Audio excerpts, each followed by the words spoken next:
Welcome to GS study SKS. दोस्तों, ancient history में हम लोग पढ़ेंगे सिंधु घाटी सभ्यता, इंडस वैली सिविलाइजेशन। आप लोगों को ये वीडियो में पूरा मज़ा मिलने वाला है। एक बार अगर आप सिंधु घाटी सभ्यता का मेरा ये वीडियो देख लीजिएगा तो आपको दोबारा फिर से पढ़ने की ज़रूरत नहीं पड़ेगी और सब क्वेश्चन आपके दिमाग में सेट हो जाएगा। अगर मेरे चैनल पर आप लोग जो न्यू हैं तो प्लीज़ सब्सक्राइब कर दीजिए, वीडियो शेयर भी कर दीजिए और लाइक भी कर दीजिए। तो चलिए शुरू करते हैं।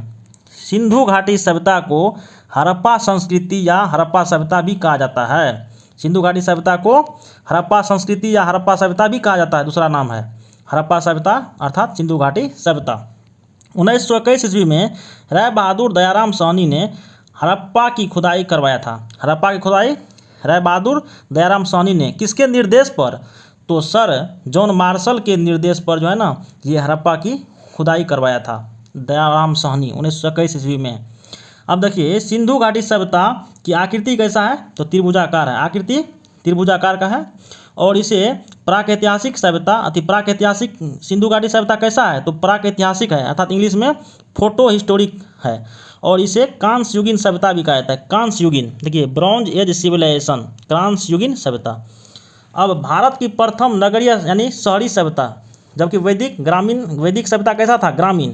और सिंधु घाटी सभ्यता तो नगरीय अर्थात शहरी सभ्यता थी, जो किस पर आधारित थी? तो ग्रिड पद्धति पर आधारित थी। अब इस सभ्यता का काल निर्धारण रेडियो कार्बन डेटिंग विधि से होता है। रेडियो कार्बन डेटिंग मतलब C14 विधि से होता है, याद रखिएगा। और इस सभ्यता की सर्वमान्य तिथि जो है ना 2350 ईस्वी पूर्व से लेकर 1750 ईस्वी पूर्व अर्थात 2350 ईस्वी पूर्व से 1750 BC तक के काल को कहा गया है। और इस किसके अनुसार है? तो ये DP अग्रवाल के अनुसार, ठीक है। जबकि सर जॉन मार्शल के अनुसार सिंधु घाटी सभ्यता का जो काल है समय वह 3250 ईस्वी पूर्व से 2750 ईस्वी पूर्व तक को है।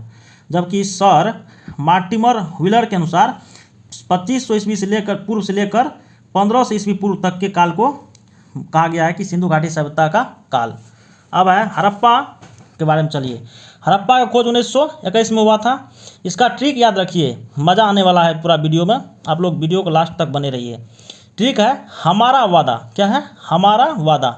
हमारा वादा। ह से क्या हो गया? हड़प्पा सभ्यता। माँ से क्या हो गया? मोंटगोमरी, जो पाकिस्तान की एक जगह है वहीं पे है ये मोंटगोमरी। और रा से रावी नदी, ठीक है। कौन नदी किनारे? तो रावी नदी के किनारे।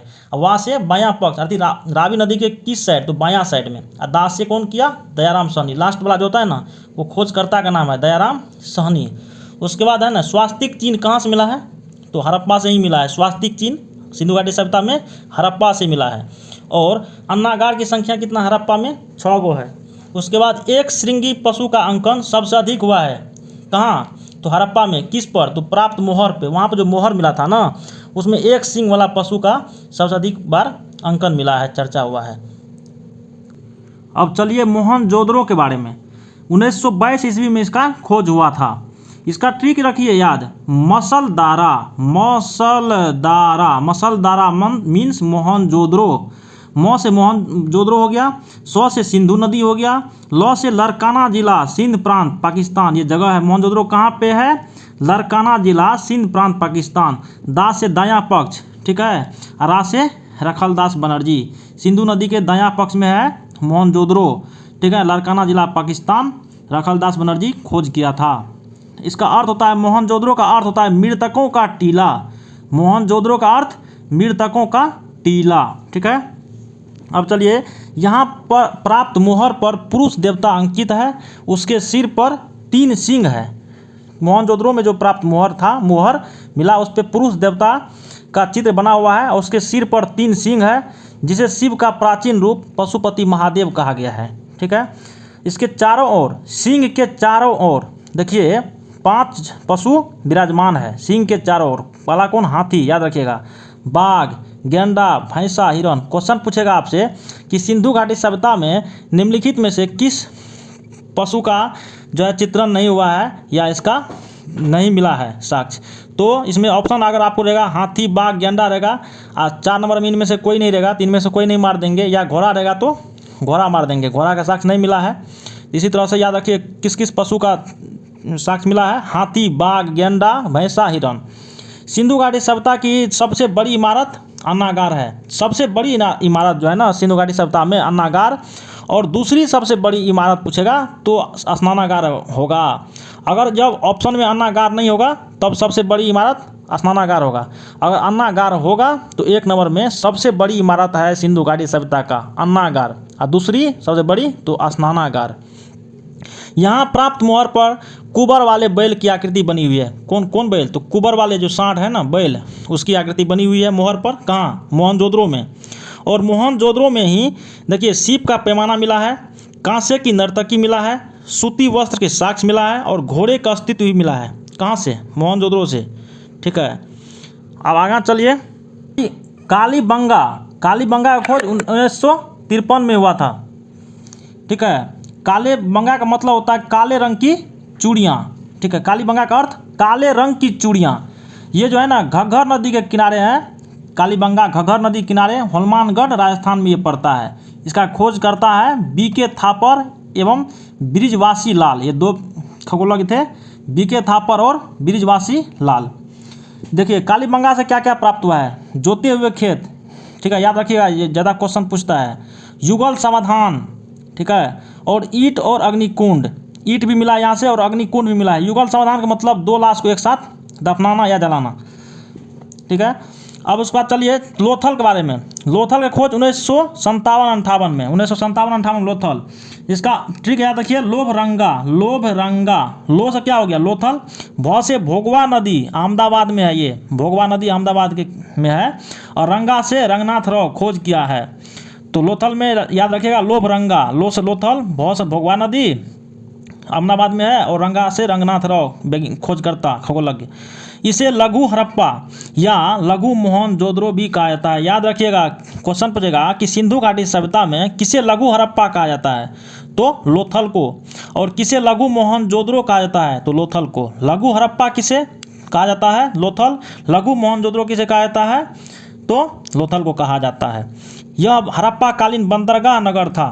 ये क्या था? एक बंदरगाह और ये शहर था। बंदरगाह नगर था। कौन? लोथल।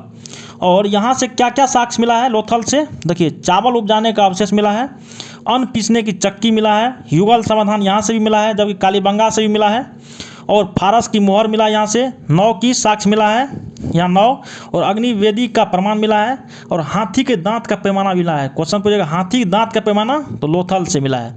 और ईंट और अग्निकुंड कहाँ से मिला है? देखिए ईंट और अग्निकुंड पढ़े हैं ना यहाँ से कि ईंट और अग्निकुंड कालीबंगा से मिला है, और जोते हुए खेत भी कालीबंगा से मिला है। कालीबंगा का अर्थ होता है काले रंग की चूड़ियाँ, घग्घर नदी के किनारे। अब चलिए यहाँ पर एक चित्रित मृदभांड भी मिला है। कहाँ से? लोथल से। एक चित्रित मृदभांड भी मिला है लोथल से। अब चलिए चनुद्रो के बारे में। ठीक है, चनुद्रो का खोज किया था 1931 ईस्वी में। इसका याद रखिए ट्रिक, च सी गो से चनुद्रो, सी से सिंधु नदी किनारे है चनुद्रो, और गो से गोपाल मजूमदार। ये खोज करता है गोपाल मजूमदार। चनुद्रो खोज किसने किया? तो गोपाल मजूमदार। सी से सिंधु नदी किनारे है, चौ से चनुद्रो 1931 ईस्वी में खोज किया है। देखिए यहाँ झूकर और झांगर संस्कृति विकसित हुई है। एक सिंधु घाटी सभ्यता संस्कृति तो था ही, उसके अलावा चनुद्रो में जो 2 और संस्कृति विकसित हुआ, झूकर और झांगर। क्वेश्चन पूछेगा झूकर संस्कृति कहाँ विकसित हुआ? तो चनुद्रो में। और झांगर तो चनुद्रो में। झूकर और झांगर संस्कृति विकसित हुआ चनुद्रो में, सिंधु घाटी संस्कृति के अलावा। ठीक है, मन यहाँ से क्या क्या प्राप्त हुआ है चनुद्रो से? तो मनके बनाने का कारखाना चनुद्रो से मिला है। लिपस्टिक कहाँ से मिला है? चनुद्रो से। गुड़िया बनाने का कारखाना चनुद्रो से मिला है। एक ईंट पर बिल्ली का पीछा करते हुए कुत्ते के पैर का निशान कहाँ से मिला है? चनुद्रो से। याद रखिएगा एक ईंट था, उस पर चित्र है कि बिल्ली का पीछा करते हुए कुत्ते के पैर का निशान दिखा है। और वक्राकार ईंट कहाँ मिला है? तो चनुद्रो से मिला है। कांस की बैलगाड़ी और झक्का गाड़ी कहाँ से मिला है? तो चनुद्रो से मिला है। कांस की बैलगाड़ी और एवं झक्का गाड़ी का अवशेष चनुद्रो से मिला है। अब चलिए नेक्स्ट, अब रंगपुर के बारे में चलिए। इसका खोज है 1953-54 में हुआ। रंगपुर का खोज 1953-54। इसका ट्रिक याद रखिए, रंगू मारंग। क्या? रंगूमारंग, रंगूमारंग। र से क्या हो गया रंगपुर, गु से क्या हो गया गुजरात, ये काठियावाड़ जिला गुजरात में है रंगपुर, ठीक है ना। अब मा से क्या हो गया मादर नदी, और रंग से क्या हो गया रंगनाथ राव खोजकर्ता। खोज कौन किया रंगपुर का, रंगनाथ राव। किस नदी किनारे हैं, मादर नदी किनारे हैं। और गु से गुजरात यानी काठियावाड़ जिला गुजरात में है। और रंग से रंगपुर हो गया, इसका खोज 1953-54। तो रंगूमारंग याद रखिए, ठीक है। धान की भूसी का साक्ष्य मिला है रंगपुर से, सिंधु घाटी सभ्यता में। धान की भूसी का साक्ष्य रंगपुर से। कच्ची ईंटों का दुर्ग मिला है, यानी कच्चा ईंटा, यानी पकी हुई ईंटा नहीं, कच्चा ईंटा का जो है ना एक बाउंड्री दुर्ग मिला है, किला, कहाँ से रंगपुर से। और बाजरे की खेती का प्रमाण मिला है रंगपुर से, याद रखिएगा। बाजरे की खेती का प्रमाण कहाँ से मिला है, सिंधु घाटी सभ्यता में, तो रंगपुर से मिला है। अब चलिए धोलावीरा के बारे में। इसका खोज 1985 से 1990 के बीच हुआ था। ये कहाँ है, तो कच्छ गुजरात में है, कच्छ जिला है गुजरात में, कच्छ में है गुजरात में। खोजकर्ता क्या है, आर एस बिष्ट। धोलावीरा का खोज आर एस बिष्ट ने किया, कहाँ है कच्छ। धोलावीरा कहाँ है, तो गुजरात में, जगह कच्छ।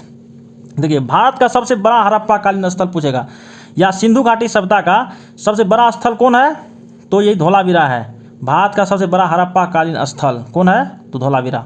और यहाँ पर हड़प्पा संस्कृति के उत्थान, अर्थात हड़प्पा संस्कृति का जो विकसित हुआ था सो, और पतन, उसका जो पतन हुआ है, सब साक्ष्य यहीं से मिला है। कहाँ से, धोलावीरा से।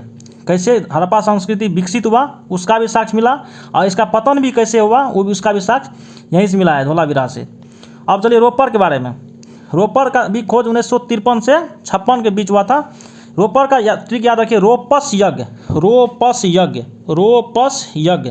रो से क्या हो गया रोपर, ठीक है। और प से क्या हो गया पंजाब, पंजाब हो गया। स्व से सतलज नदी, कौन नदी किनारे है, तो सतलज नदी किनारे है रोपर, पंजाब में सतलज नदी। यज्ञ से यज्ञदत्त शर्मा खोज किया। रोपर का खोज किसने किया, पंजाब में यज्ञदत्त शर्मा। रोपस यज्ञ याद रखिएगा रोपर से। देखिए सैंधव सभ्यता में लोगों को लोहे का ज्ञान नहीं था। किसका ज्ञान नहीं था, लोहे का ज्ञान नहीं था। घोड़े के हड्डियों के साक्ष्य मिले हैं, कहाँ से, तो सुरकोटदा से। सुरकोटदा से घोड़े के हड्डी का साक्ष्य मिला है। और सैंधववासी लिंग मूर्ति पूजक थे, जबकि आर्य प्रकृति के पूजक थे। सैंधव घाटी सभ्यता के जो लोग थे वो लिंग की पूजा करते थे, ठीक है, जबकि आर्य सभ्यता के लोग प्रकृति की पूजा करते थे। मोहनजोदड़ो के अधिकांश निवासी भूमध्य सागरीय प्रजाति के थे। कैसा है, तो भूमध्य सागरीय प्रजाति के हैं। और सैंधव सभ्यता में दास प्रथा का भी प्रचलन हुआ है। दास प्रथा का प्रचलन सैंधव सभ्यता में था। और सैंधव सभ्यता का बर्तन जो है ना मुख्यतः किस रंग के थे, तो वो लाल एवं गुलाबी रंग के थे, ठीक है। अब सिंधु घाटी सभ्यता का कुछ महत्वपूर्ण तथ्य है जो कि याद देखिए।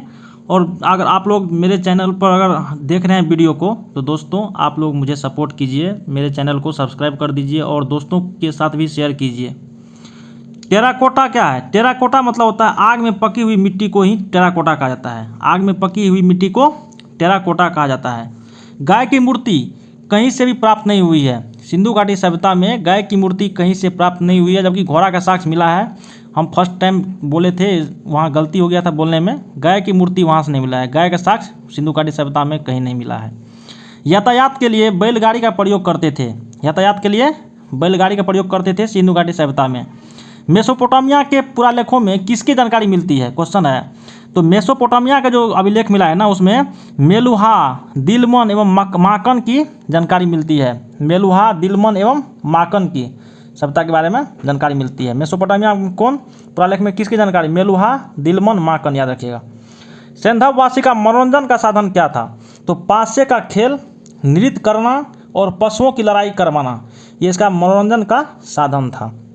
हड़प्पाकालीन समाज मातृसत्तात्मक थे। कैसा थे, तो मातृसत्तात्मक, जो मातृ देवी की पूजा से स्पष्ट होता है। मातृ देवी की पूजा ज़्यादा होती थी वहाँ पे सिंधु घाटी सभ्यता में, इसलिए उसको समाज को कैसे वैज्ञानिक ने क्या नाम रखा कि मातृसत्तात्मक। तो सिंधु घाटी सभ्यता का जो समाज थी मातृसत्तात्मक थी, मातृ प्रधान थी। मोहनजोदड़ो से प्राप्त पशुपति शिव की मुहर विशेष रूप से प्रसिद्ध है। पशुपति शिव का जो मुहर है ना मोहनजोदड़ो का, वह सबसे प्रसिद्ध है। और पशुओं में कुबर वाले बैल की पूजा करते थे। पशु में कौन पशु का पूजा करते थे, तो कुबर वाले बैल, ठीक है। और पक्षियों में फाख्ता की पूजा होती थी। पक्षी में कौन पक्षी, फाख्ता। अब पशु में तो कुबर वाले बैल की पूजा सिंधु घाटी सभ्यता में प्रचलित थी। मंदिर का निर्माण प्रमाण जो है ना, नहीं मिला है, सिंधु घाटी सभ्यता में मंदिर का प्रमाण कहीं भी नहीं मिला है, लेकिन वृक्ष पूजा का प्रमाण मिला है कि वृक्ष पूजा वहाँ पे प्रचलित थी। सबको जलाने तथा दफनाने दोनों की प्रथा थी सिंधु घाटी सभ्यता में। और सिंधु वासियों का मुख्य व्यवसाय क्या था? व्यापार था। व्यापार था वस्तुओं, व्यापार जो था ना वस्तु विनिमय प्रणाली पर आधारित था। और जो विदेशी व्यापार जो होता था सिंधु घाटी सभ्यता का, तो इराक देश, ईरान, बहरीन, मिस्र, ये 4 देश से होता था। इराक, ईरान, बहरीन, मिस्र, ये 4 देश से सबसे अधिक व्यापार होता था। और इसका व्यापार के अलावा भी मुख्य व्यवसाय था पशुपालन भी, ठीक है, और कृषि एवं उद्योग ये था। लेकिन सबसे अधिक जो निर्भर थे लोग वहाँ पे वणिक वर्ग अर्थात व्यापारी थे, इसलिए मुख्य व्यवसाय व्यापार था। उसके बाद पशुपालन भी था और कृषि एवं उद्योग भी था। जोते हुए खेत का साक्ष्य कालीबंगा से प्राप्त हुआ है, ठीक है। जोते हुए खेत का साक्ष्य कालीबंगा से। हल से परिचित नहीं थे सिंधु घाटी सभ्यता में, हल का जो है ना से सिंचाई मतलब नहीं होता था, हल से परिचित नहीं थे।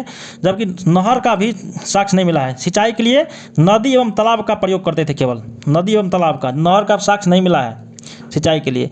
सिंधु घाटी सभ्यता का मुख्य फसल कौन था? गेहूं एवं जौ। देखिए 9 प्रकार, टोटल 9 प्रकार के फसल का उत्पादन होता था सिंधु घाटी सभ्यता में। इसमें सबसे प्रमुख फसल गेहूं एवं जौ था। सबसे पहले कपास पैदा करने का श्रेय किसको जाता है? सिंधु घाटी सभ्यता को जाता है। सिंधु घाटी सभ्यता के लोगों ने सर्वप्रथम कपास का पैदा शुरू किया।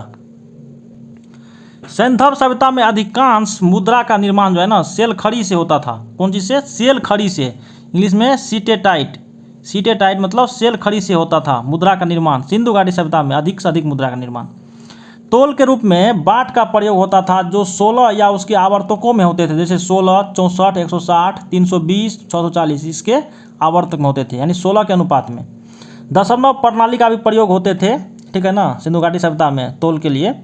और लिपि कैसा था? लिपि सिंधु घाटी सभ्यता का तो भाव चित्रात्मक अर्थात इंग्लिश में आइडियोग्राफिक। आइडियोग्राफिक मतलब भाव चित्रात्मक, जिसको हम पढ़ नहीं सकते हैं। इसका मतलब हुआ इस लिपि को कभी पढ़ा नहीं जा सकता।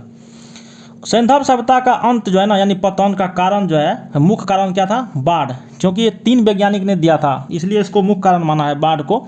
देखिए मैके एक वैज्ञानिक है, मैके, उसके बाद रॉ और मार्शल। मैके, रॉ, मार्शल ये तीनों ने बताया था कि सिंधु घाटी का जो पतन हुआ बाढ़ के कारण हुआ। जबकि डेल्स नामक वैज्ञानिक ने बताया कि भूकंप के कारण इसका पतन हुआ। जबकि केनेडी नामक वैज्ञानिक ने बताया कि प्राकृतिक आपदा के कारण इसका पतन हो गया। जबकि व्हीलर एवं गॉर्डन इसने वैज्ञानिक ने बताया कि आर्यों का आक्रमण के कारण ये इसका पतन हुआ। और सारा वैज्ञानिक का बहुत सारा मत है जो इम्पोर्टेंट था, हम उसको लिए हैं।